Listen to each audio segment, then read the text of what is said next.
The three-chapter controversy, a phase in the Chalcedonian controversy, was an attempt to reconcile the non-Chalcedonian Christians of Syria and Egypt with the Great Church, following the failure of the Henotikon. The three chapters that Emperor Justinian I anathematized were the person and writings of Theodore of Mopsuestia.Certain, writings of Theodoret of Cyrus, the letter of Ibas of Edessa to Maris. Background: at a very early stage of the controversy, the incriminated writings themselves came to be spoken of as the three chapters. In consequence, those who refused to anathematize these writings were said to defend the three chapters, and accused of professing Nestorianism, and vice versa. Those who did anathematize them were said to condemn the three chapters as heretical. At the end of 543 at the beginning of 544, the Emperor Justinian I issued an edict in which the three chapters were anathematized, in hope of encouraging the Oriental Orthodox to accept the decisions of the Council of Chalcedon and the tome of Pope Leo I,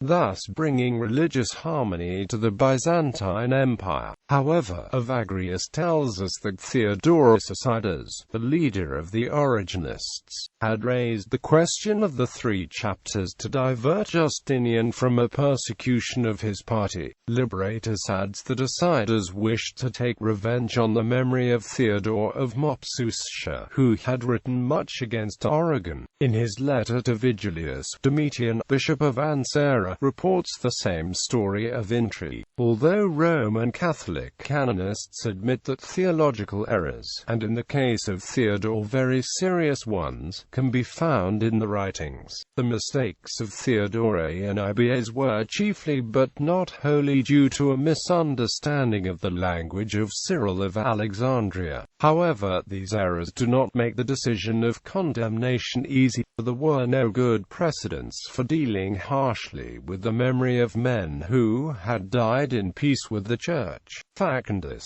Bishop of Hermion, pointed out in his Defensio Trium Capitulorum that St. Cyprian had heard about the rebaptism of heretics, yet no one would dream of anathematizing him. The condemnation of the three chapters was demanded primarily to appease opponents of the Council of Chalcedon. Both Ibas and Theodoret had been deprived of the bishoprics by condemned heretics, and both were restored by the Council of Chalcedon upon anathematizing Nestorius. The subscription. The leading Eastern bishops were coerced, after a short resistance, into subscribing. Menas, Patriarch of Constantinople, first protested that to sign was to condemn the Council of Chalcedon, and then yielded, as he told Stephen the Roman Apocricarius at Constantinople, that his subscription should be returned to him if the Pope disapproved of it. Stephen and Dacius, Bishop of Milan, who was then at Constantinople, broke off communion with him. Zoilus the Patriarch of Alexandria, Ephraim the Patriarch of Antioch, and Peter the Patriarch of Jerusalem, all yielded after a brief resistance. Of the other bishops, those who subscribed were rewarded, those who refused were deposed or had to conceal themselves. While the resistance of the Greek-speaking bishops collapsed, those from the Latin-speaking world, such as Dacius of Milan and Facundus, who were then at Constantinople, stood firm. The general attitude is represented in two letters still extant. The first is from an African bishop named Pontianus, in which he entreats the emperor to withdraw the three chapters on the ground that their condemnation struck at the Council of Chalcedon. The other is that of the Carthaginian deacon Ferrandus. His opinion as a most learned canonist was asked by the Roman deacons Pelagius and Anatolius. He fastened on the epistle of Ibas. If this was received at Chalcedon, to anathematize it now was to condemn the council, and even stronger use of the benevolence of the council towards this epistle was made by Facundus at one of the conferences held by Pope Vigilius. Before he issued his Iudicatum, he wished it to protect the memory of Theodore of Mopsuestia because Ibas had spoken of him in terms of commendation. When Vigilius arrived at Constantinople in January 547, Italy, Africa, Sardinia, Sicily, and the parts of Illyricum and Greece through which he journeyed were fiercely against the condemnation of the Three Chapters. The matter was further complicated by the fact that the Latin-speaking bishops, Vigilius among them, were for the most part ignorant of Greek and therefore unable to judge the incriminated writings for themselves.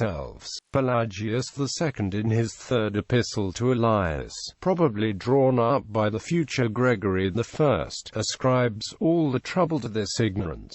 This handicap should be remembered in judging the conduct of Vigilius.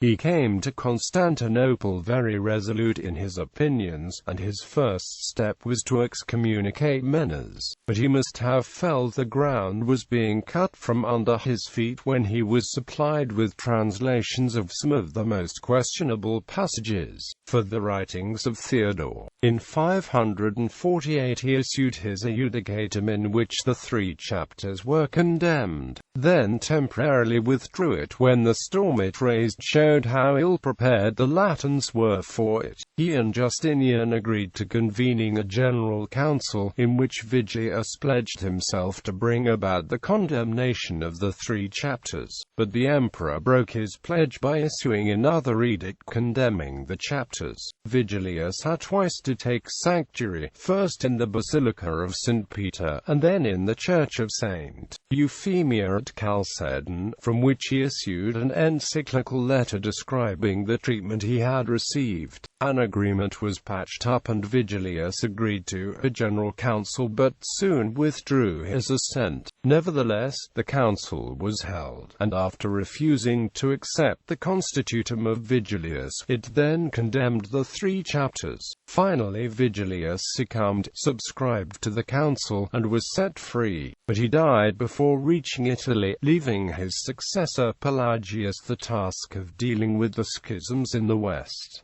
The schism in the West. The bishops of Aquileia, Milan, and of the Istrian Peninsula all refused to condemn the Three Chapters, arguing that to do so would be to betray Chalcedon. They in turn were anathematized by the council. Meanwhile, since these bishops and most of the suffragans were soon to become subjects of the Lombards in 568, they would be beyond the reach of the coercion of the Byzantine exarch at Ravenna, and able to continue the descent. However, the Bishop of Milan renewed communion with Rome after the death of Bishop Fronto around 581. As he had fled from the Lombards to refuge at Genoa, his successor, Lawrence, was dependent upon the Byzantines for support. He subscribed to the condemnation. In 568, the schismatic bishop of Aquileia had actually fled 8 miles south to Byzantine-controlled Grado. The Byzantines allowed these freedom, and Archbishop Elias, already called Patriarch by his suffragans, built a cathedral under the patronage of St. Euphemia as an unabashed statement of his adherence to the schism, since it was the Church of St. Euphemia in which the sessions of the Council of Chalcedon were approved. Gregory the Great's attempts at conciliation near the end of his pontificate, and especially through the Lombard queen, Theodolinda, began to have some effect. Thus, in 606, Elias's successor Severus died and there were many clerics favorable to reconciliation. The Byzantines encouraged these to elect Candidianus, who once elected promptly restored communion. However, certain stalwart clerics were unhappy and, having fled to mainland Aquileia under Lombard protection, elected a John as a rival bishop who maintained the schism. Thus, the schism deepened now along political Lombard-Roman lines. Columbanus was involved in the first attempt to resolve this division through mediation in 613. The bishop of Old Aquileia formally ended the Schism at the Synod of Aquileia in 698, only after the Lombards embraced orthodoxy in the 7th century. The division of the Patriarchate of Aquileia contributed to the evolution of the Patriarch of Grado into the present Patriarch of Venice. The churches of the Visigothic Kingdom of Spain never accepted the council. When news of the later Third Council of Constantinople was communicated to them by Rome, it was received as the Fifth Ecumenical Council, not the Sixth. Isidore of Seville, in his Chronicle and of Iris Illustribus, judged Justinian a tyrant and persecutor of the Orthodox and an admirer of heresy, contrasting him with Facundus of Hermion and Victor of Tarnuna, who was considered a martyr. Its effect in the East. For all of Justinian's intents, this edict was of negligible effect in the East. In the decades following Justinian's death, the local Christians were more concerned for the safety in the wars, first against a resurgent Persia, then next against the Arabs, who came to permanently control the territories beyond the Taurus Mountains in the 630s. The Christians in those regions either adhered to the edicts proclaimed in Constantinople and Rome, with determination held to their own non-Chalcedonian beliefs, or converted to Islam. Its later effect. This event is one of several often cited to refute the concept of papal infallibility, which holds that official public proclamations made by the Pope on doctrine are without error. However, the condemnation of specific writings or persons is considered by the Catholic Church a matter of prudential judgment and is not guaranteed to be infallible. Bibliography. Heron, Judith. The Formation of Christendom, Revised, Illustrated Paperback Edition, London, Princeton University Press and Fontana.